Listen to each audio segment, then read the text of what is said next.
सुनील जी आपके पास आता हूं। धार्मिक फासिज्म, अगर ये ट्रेंड हिंदुस्तान में चलेगा कुछ देर और, तो यकीनन आप विभाजन के नए बीज बो चुके हैं। बहुत सारे लोग ये समझते हैं कि हमारा देश तो टूट ही नहीं सकता। आज से कुछ दशक पहले सोवियत संघ भी यही सोचता था कि मैं तो टूट ही नहीं सकता।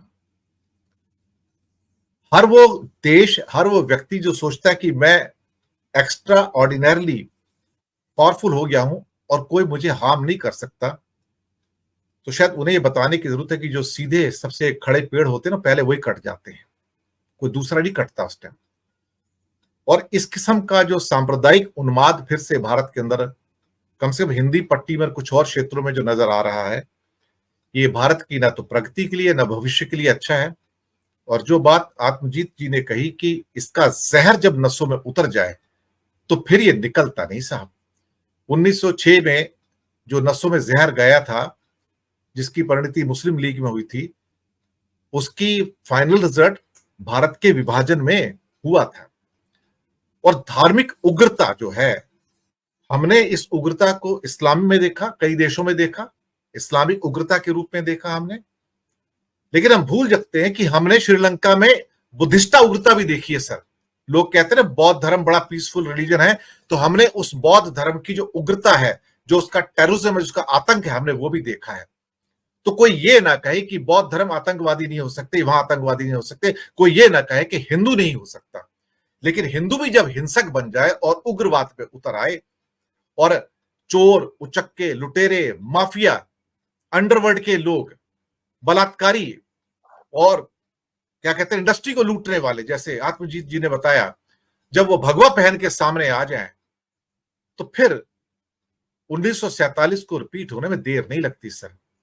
ये अलार्म बेल्स हैं, ये वार्निंग साइंस हैं कि रास्ता बदल लो, वरना हम उसी रास्ते पे जा रहे हैं जिसपे सोवियत संघ खड़ा था। सुनील शुक्ला जी। धन्यवाद दिनेश जी। मैं निश्चित रूप से कट्टरता और बहुत ही स्वागत योग्य चीज नहीं होती, बल्कि निंदनीय चीज होती है। इसके समर्थन में कैसे खड़ा हुआ जा सकता है? खड़ा भी नहीं होना चाहिए। लेकिन दुर्भाग्यपूर्ण स्थिति है कि इसको बढ़ावा दिया जा रहा है समाज के एक वर्ग के द्वारा, कुछ लोगों के द्वारा, राजनीतिक दलों के द्वारा। ये बहुत उचित नहीं है।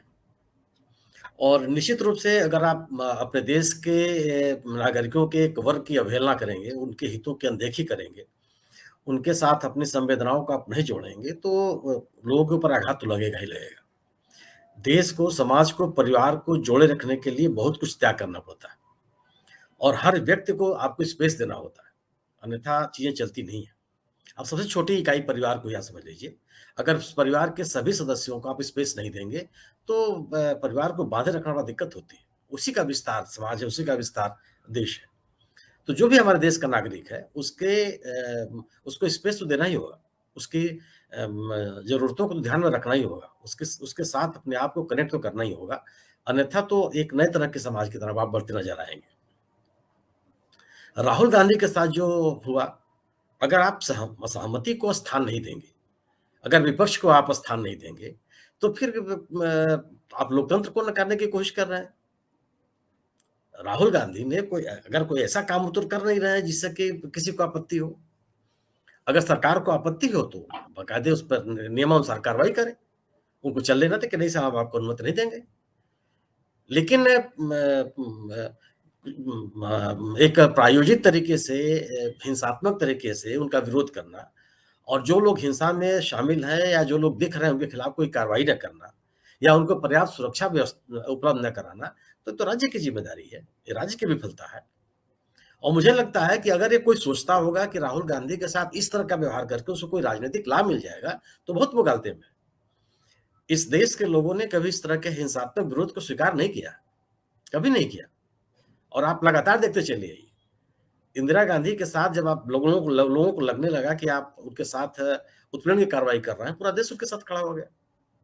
लालू यादव को सजा हुई, लेकिन जब यह संदेश जाने लगा कि आप केवल एक व्यक्ति का उत्पीड़न कर रहे हैं और आप बार-बार उसके मामले को उछाल रहे हैं और बाकी लोगों को आप छोड़े हुए हैं, देश प्रदेश की जनता उनके साथ खड़ी हुई। आज उनकी पार्टी बिहार में सिंगल लार्जेस्ट पार्टी है, सबसे बड़ी पार्टी है और कुछ ही सीटों से रह गई तो उनकी सरकार बनती। ऐसा तो नहीं होना चाहिए।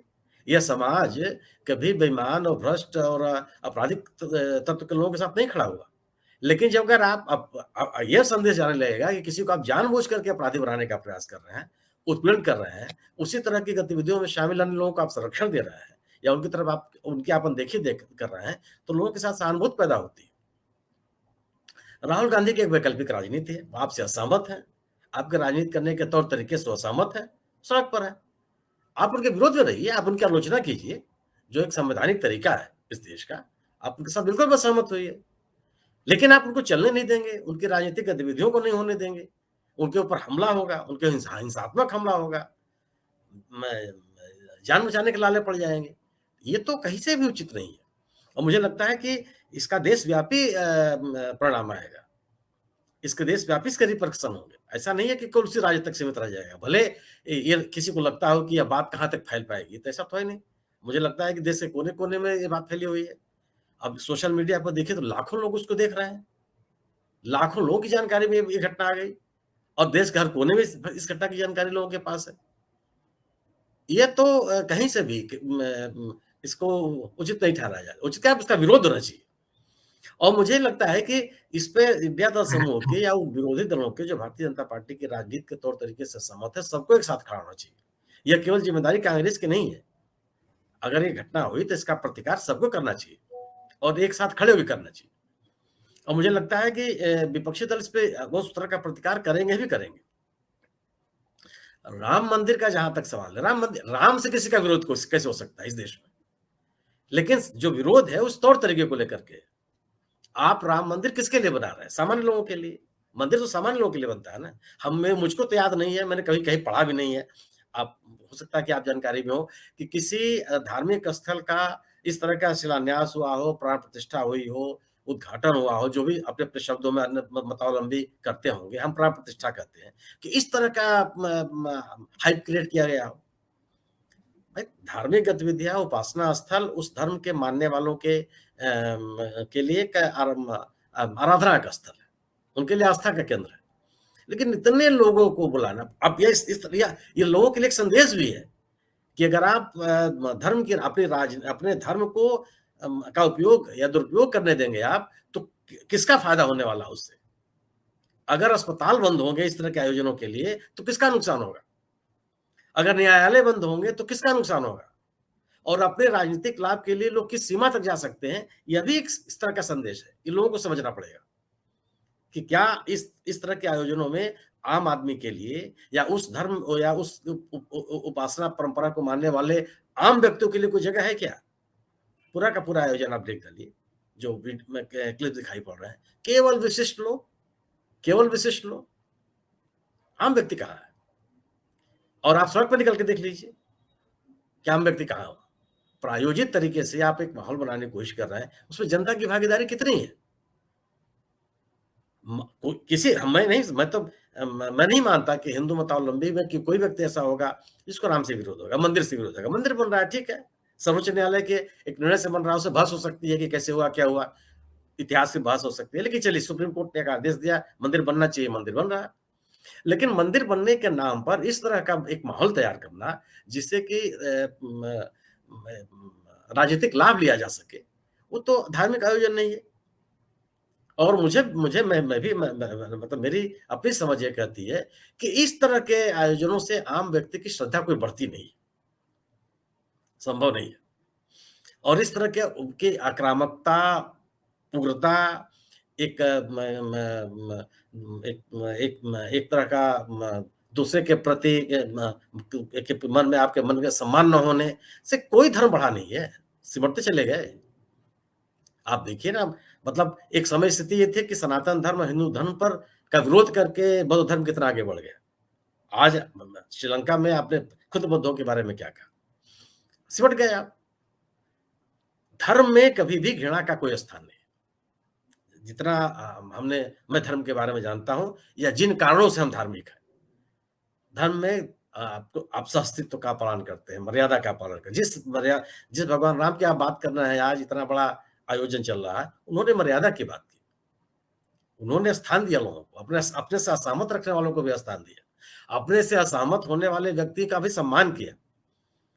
रावण का वध करने के बाद भी उसको एक विद्वान माना और अपने छोटे भाई को उनसे सीख लेने की प्रेरणा दी, जो हम लोग पढ़ते आए हैं।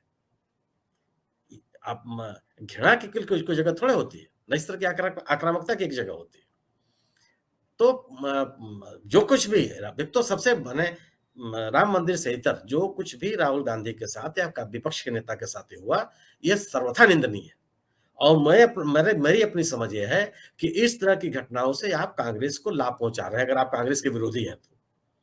इससे कांग्रेस के प्रति एक अलग तरह का जन समर्थन पैदा होगा, एक अलग तरह की सहानुभूति पैदा होगी। जी। और इस तरह आप राजनीतिक विरोधी को राजनीतिक विरोध के माध्यम से ही आप उसका प्रतिकार करें। जी। यह तरीका मुझे नहीं लगता कि इस देश की जनता स्वीकार कर सकती है। जी।